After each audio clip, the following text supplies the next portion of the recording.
Informasi pertama di berita utama kali ini, saudara, polisi menangkap terduga pelaku mutilasi pria yang jasadnya ditemukan di dalam karung di Pancoran Mas, Depok, Jawa Barat.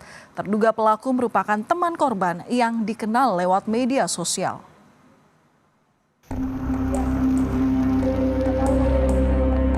Niat hati membakar sampah, seorang pemuda dikagetkan dengan isi karung yang dikiranya sampah. Ternyata karung berisi jasad mutilasi.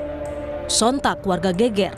Pasalnya, karung itu sudah ada di lahan kosong di kawasan Pancoran Mas sejak 24 Juli dan mengeluarkan aroma tak sedap. Pada 4 Agustus sore hari sekitar jam 3:30, saya ingin membakar sampah. Pada saat saya membakar sampah tersebut, saya tidak curiga apapun karena mengira itu sampah. Pas saya mau geser, itu baru kelihatan potongan tubuh. Itu sejak kapan sih berada di situ? Kalau dari kakak saya itu dari tanggal 24 Juli, pagi jam 6.05. Tak butuh waktu lama, polisi berhasil menangkap terduga pelaku yang tega membunuh dan memutilasi pria yang jasadnya ditemukan di dalam karung. Pelaku yang merupakan teman korban ditangkap saat melarikan diri di wilayah Panimbang, Pandeglang, Banten. Antara pelaku dan korban saling kenal lewat media sosial. Pada tanggal 24 itu ada laporan kehilangan orang.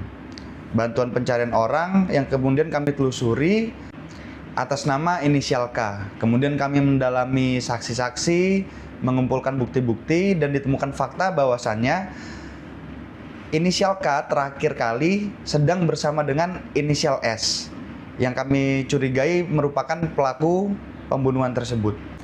Untuk hubungan antara pelaku dengan korban itu hanya sebatas kenal sama kenal. Polisi memeriksa intensif pelaku untuk mengetahui motif pembunuhan serta menyita barang bukti berupa sepeda motor dan ponsel milik korban yang dijual pelaku. Tim Liputan Kompas TV.